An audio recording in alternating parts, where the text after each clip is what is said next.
भारत में corona virus के बढ़ते केसों के बावजूद लॉकडाउन फैलाव की तीव्रता को रोकने में काफी हद तक सफल रहा है।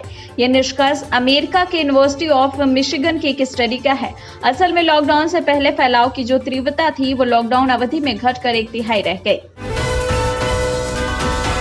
लॉकडाउन के चौथे चरण में रेल और हवाई यात्रा शुरू की जा रही है। ऐसे में कई लोगों के मन में ये सवाल है कि क्या उन्हें घर से बाहर निकलकर स्टेशन या एयरपोर्ट तक पहुंचने के लिए स्थानीय प्रशासन से पास लेना होगा। तो आपको बता दें, जिन्होंने टिकट लिया है उनके लिए वही पास है। केंद्र शासित राज्य और 5 राज्यों ने घरेलू उड़ान सेवाओं को देखते हुए यात्रियों के लिए गाइडलाइन जारी की है। अब केरल, आंध्र प्रदेश, तेलंगाना, कर्नाटक और असम की सरकारों और जम्मू कश्मीर के प्रशासन ने राज्य में आने वाले हवाई यात्रियों को क्वारंटाइन करने का फैसला किया है। दिल्ली परिवहन विभाग शहर में सार्वजनिक और निजी वाहनों को बहुत ही कम कीमत में सैनिटाइज करने की सेवा शुरू करने की योजना बना रही है। आपको बता दें कि सवारी को चढ़ाने से पहले टैक्सी और ऑटो रिक्शा जैसे वाहनों और सार्वजनिक बसों को संक्रमण मुक्त बनाना अनिवार्य कर दिया गया है। इसी बीच दिल्ली सरकार के एक विज्ञापन से विवाद खड़ा हो गया है। दिल्ली सरकार की ओर से समाचार पत्रों में प्रकाशित कराए गए एक विज्ञापन में सिक्किम को नेपाल और भूटान के साथ अलग देश के तौर पर भारत को बताया गया है। दिल्ली सरकार के इस विज्ञापन की अब आलोचना हो रही है। पश्चिम बंगाल की मुख्यमंत्री ममता बनर्जी ने रेल मंत्रालय से चक्रवात अम्फान के मद्देनजर 26 मई तक राज्य में श्रमिक स्पेशल ट्रेन नहीं भेजने को कहा है। दिल्ली सरकार के आबकारी विभाग ने शनिवार से राष्ट्रीय राजधानी में 66 निजी शराब की दुकानों को फिर से खोलने की अनुमति दे दी है, लेकिन दुकान मालिकों को ऑड और इवन नियम का सख्ती से पालन करने के लिए भी कहा गया है। वहीं सूत्रों के हवाले से बताया जा रहा है कि अगर कोरोना के हालात नियंत्रण में रहे तो मॉनसून सत्र अपने समय पर हो सकता है, यानी जुलाई के तीसरे या अंतिम सप्ताह में संसद के मानसून सत्र की बैठक हो सकती है। ऑनलाइन इंटेलिजेंस कंपनी साइबर ने बताया है कि साइबर अपराधियों ने 2.9 करोड़ भारतीयों के व्यक्तिगत डाटा मुफ्त में डार्क वेब पर डाल दिए हैं। यही नहीं, नौकरी की तलाश कर रहे 2.91 करोड़ भारतीय लोगों के व्यक्तिगत विवरण मुफ्त में लीक हो गए हैं। केंद्रीय मंत्री प्रकाश जावड़ेकर ने गणपति की मूर्ति बनाने में प्रयोग किए जाने वाले पीओपी यानी प्लास्टर ऑफ पेरिस पर लगी रोक 1 साल के लिए हटा दी है। यानी पीओपी के प्रयोग पर लगने वाली रोक अगले साल से लागू होगी। और फिल्मों में अपनी कॉमेडी से सबको हंसाने वाले बॉलीवुड एक्टर मोहित बघेल का निधन हो गया। उन्होंने महज 27 साल की उम्र में इस दुनिया को अलविदा कह दिया। मोहित कैंसर से पीड़ित थे। मोहित के निधन से बॉलीवुड में शोक की लहर है। भारत में कोरोना वायरस के बढ़ते मामले को देखते हुए WHO ने भारत के 7 राज्यों में लॉकडाउन में छूट न देने की सलाह दी है। आर्थिक सुधारों को लेकर कल शाम 5 बजे ग्रुप ऑफ मिनिस्टर की अहम बैठक हुई। इस बैठक में 20 लाख करोड़ रुपए के घोषित पैकेज के आर्थिक सुधारों की समीक्षा हुई। साथ ही आम लोगों तक कैसे मदद पहुंचाई जाए, इस पर भी बातचीत हुई।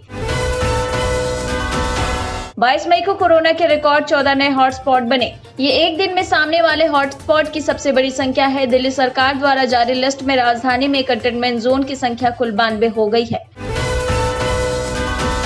मुख्यमंत्री योगी आदित्यनाथ ने शक्ति मंदिर में श्रद्धा एवं विधि विधान के साथ रुद्राभिषेक भी किया। इस दौरान उन्होंने देवादिदेव भगवान शिव से कोरोना वायरस के संक्रमण से जूझ रही संपूर्ण विश्व के कल्याण, उद्धार और समृद्धि एवं शांति के लिए प्रार्थना भी की।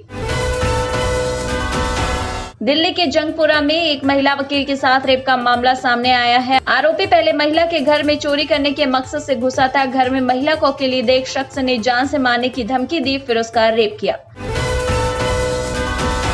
दिल्ली के लाजपत नगर में श्रमिक ट्रेन के रजिस्ट्रेशन के लिए प्रवासी श्रमिकों की भारी भीड़ लगी हुई थी। इस बीच इलाके को सैनिटाइज करने आए नगर निगम कर्मचारियों ने मजदूरों के ऊपर ही डिसइंफेक्टेंट स्प्रे छिड़क दिया। मामला तूल पकड़ने से पहले ही एमसीडी ने मजदूरों से माफी मांग ली। वहीं गाजियाबाद देश का एक पहला जिला हो सकता है जहां पर जिलाधिकारी अजय शंकर पांडे ने इस शर्त पर दुकानें खोलने का आदेश जारी किया है कि शुरू के 2 दिन सभी दुकानदार सिर्फ दुकानों की सफाई करेंगे। यही नहीं, जिलाधिकारी ने यह भी कहा है कि दुकानदार पहले अपनी दुकानों को पूरी तरह से सैनिटाइज करेंगे। आसपास सोशल डिस्टेंसिंग का ख्याल रखने के लिए गोले भी बनाएंगे। कोरोना से लड़ाई में लखनऊ के हालात सुधरे हैं। शहर में हॉटस्पॉट की संख्या में कमी आई है, यानी अब 18 के बजाय सिर्फ 8 हॉटस्पॉट रह गए हैं।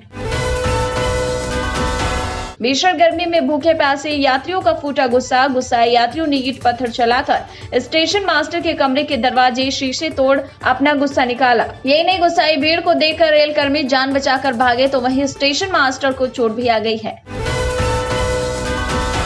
उत्तर प्रदेश के बांदा जिले से आस्था और अंधविश्वास से जुड़ा एक हैरान कर देने वाला मामला सामने आया। यहाँ कोरोना वायरस के संक्रमण से गांव को बचाने के लिए एक 16 साल की किशोरी ने कथित रूप से अपनी जीभ काटकर भगवान शिव को चढ़ा दिया।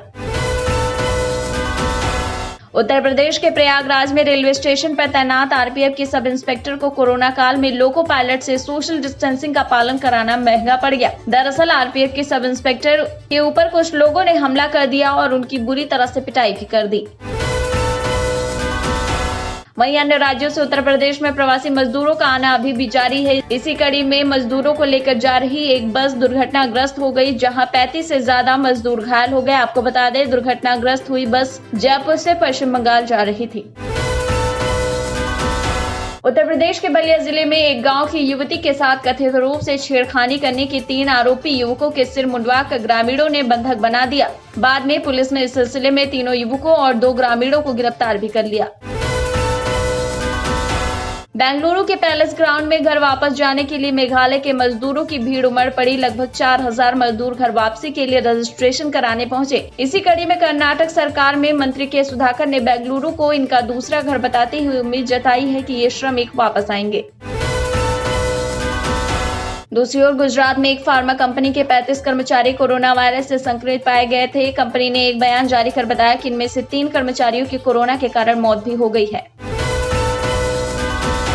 हैदराबाद के ऐतिहासिक चार मीनार के आसपास और मक्का मस्जिद में रमजान के आखिरी जुमे को सन्नाटा पसरा रहा। इस बीच शहर के शीर्ष मौलवियों ने भी मुस्लिम समुदाय को अपने घर पर ईद मनाने और सरकार की गाइडलाइन को पालन करने के लिए कहा है, जिसके तहत राज्य में सभी तरह की धार्मिक सभाओं पर बैन का आदेश है। उत्तर प्रदेश की राजधानी लखनऊ में 66 साल के एक मरीज ने कैंसर जैसी गंभीर बीमारी से पीड़ित होने के बावजूद भी कोरोना जैसी महामारी को मात दे दिया। वहीं मध्य प्रदेश के गृह मंत्री नरोत्तम मिश्रा के मुताबिक अब ग्रीन टू ग्रीन जोन में अपने खुद के वाहन से यात्रा की जा सकेगी। यही नहीं, ग्रीन टू ग्रीन जोन जाने के दौरान बीच में यदि रेड जोन भी आता है तो भी हाईवे में पास की आवश्यकता नहीं होगी। लॉकडाउन के बीच अपने पिता को साइकिल पर बिठाकर गुरुग्राम से दरभंगा तक का सफर 7 दिन में तय करने वाली ज्योति इन दिनों सोशल मीडिया पर सुर्खियों में बनी हुई है। इसी बीच ज्योति के हौसले को देखते हुए अब ऑल इंडिया साइकिलिंग फेडरेशन ने ज्योति को एक बड़ा ऑफर भी पेश किया है। भीमा कोरेगांव से जुड़े मामले में दिल्ली हाई कोर्ट ने राष्ट्रीय जांच एजेंसी से जवाब तलब किया है। इस केस में गौतम नौलखा की जमानत अर्जी के बाद जांच एजेंसी को नोटिस भेजा गया है। रेल भवन से जुड़ा कोविड-19 संक्रमण का तीसरा मामला अब सामने आया है। इसके बाद इमारत को संक्रमण मुक्त करने के मद्देनजर रेल भवन ने कार्यालय बंद कर दिया था। मेरठ में अब तक पीएसी के 18 जवान कोरोना पॉजिटिव आ चुके हैं। जिले में कोरोना मरीजों का आंकड़ा 364 के पार हो गया, तो वहीं कोरोना से 21 मरीजों की मौत हो चुकी है। इस बीच कोरोना को मात देने वालों का आंकड़ा 187 होने की खबर है। कानपुर के किदवई नगर में प्राइवेट प्रैक्टिस करने वाले फिजिशियन ने 3 दिन पहले बुखार और जुकाम की शिकायत पर प्राइवेट लैब में अपनी जांच कराई तो वो कोरोना पॉजिटिव निकला, जिसके बाद से ही मरीजों और साथियों में हड़कंप मच गया है। साथ ही ब्लड सैंपल देने वालों का तांता भी लग गया है। मुंबई के ओशिवाड़ा पुलिस स्टेशन के 12 और पुलिसकर्मी कोरोना पॉजिटिव मिले हैं। अब तक मुंबई में 762 के पार पुलिसकर्मी कोरोना से संक्रमित हो चुके हैं। जबकि बात करें महाराष्ट्र की, तो महाराष्ट्र में अब तक 1600 से भी ज्यादा पुलिसकर्मी कोरोना की चपेट में आ गए हैं। राज्य में अब तक इस खतरनाक वायरस से 16 पुलिसकर्मियों की मौत भी हो चुकी है। बिहार में अब तक कोविड-19 के जितने भी मामले सामने आए हैं, उनमें सबसे ज्यादा मामले प्रवासी मजदूरों से जुड़े हुए हैं। ऐसे में मुख्यमंत्री नीतीश कुमार का अंदेशा सटीक था कि लॉकडाउन का उल्लंघन करके प्रवासी मजदूरों को बिहार वापस बुलाना सही कदम नहीं रहेगा। नोएडा इलाके में एक युवक ने सोशल मीडिया पर एक टीवी चैनल के कर्मचारियों के कोरोना वायरस से पॉजिटिव होने की अफवाह फैला दी। इस मामले में पुलिस ने एक युवक के खिलाफ थाना फेज 2 में मुकदमा दर्ज किया है। श्रमिक स्पेशल ट्रेन के यात्रियों ने डीडीयू जंक्शन के आउटर पर रेल ट्रैक जाम कर दिया। इस दौरान 3 श्रमिक स्पेशल ट्रेन, एक स्पेशल राजधानी समेत आधा दर्जन ट्रेनें जहां तहां खड़ी हो गई। बाद में लोगों को समझा बुझाकर शांत कराया गया। दिल्ली पुलिस क्राइम ब्रांच ने निजामुद्दीन स्थित तबलीगी जमात मरकज में आए विदेशी जमातियों पर शिकंजा कसना शुरू कर दिया है। क्राइम ब्रांच के 800 विदेशी जमातियों से पूछताछ की है। इसके बाद अब अपराध शाखा ने सभी विदेशी जमातियों को 41.1 CRPC का नोटिस भी दिया है। बिहार बोर्ड की 10वीं और 12वीं के रिजल्ट घोषित करने से पहले इस बार इतनी सतर्कता इसलिए बरती जा रही है कि कहीं किसी भी प्रकार का विवाद फिर से न खड़ा हो जाए, जिसके चलते टॉपर्स की कॉपियों की दोबारा से जांच हो रही है। साथ ही टॉपर्स का किया जा रहा है फिजिकल वेरिफिकेशन। इंदिरा गांधी राष्ट्रीय मुक्त विश्वविद्यालय यानी इग्नू ने जून 2019 के टर्म एंड परीक्षा के लिए असाइनमेंट जमा करने की अंतिम तिथि बढ़ा दी है। उम्मीदवार अब 15 जून तक ऑनलाइन असाइनमेंट जमा कर सकते हैं, जो कि पहले 31 मई 2020 तक ही निर्धारित थी।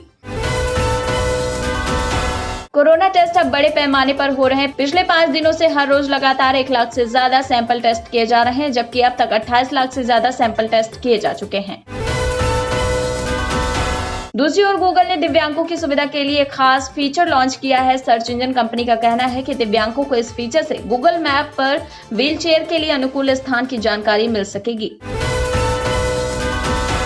कोरोना वैक्सीन की उम्मीद बढ़ी। ऑक्सफोर्ड यूनिवर्सिटी का टेस्ट अगले स्टेज पर। दरअसल यूनिवर्सिटी ऑफ ऑक्सफोर्ड के शोधकर्ता दूसरे चरण के परीक्षण के लिए 10,000 से अधिक लोगों की भर्ती शुरू करते हुए अगले स्तर पर जा रहे हैं।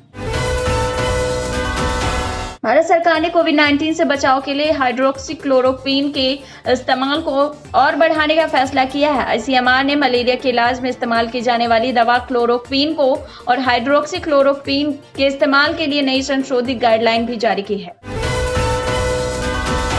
पाकिस्तान के आरोपों का मालदीव ने दो टूक जवाब दिया। मालदीव ने कहा कि सोशल मीडिया पर चंद लोग जो हरकतें या बयानबाजी करते हैं उसे 130 करोड़ भारतीयों की राय नहीं समझी जा सकती।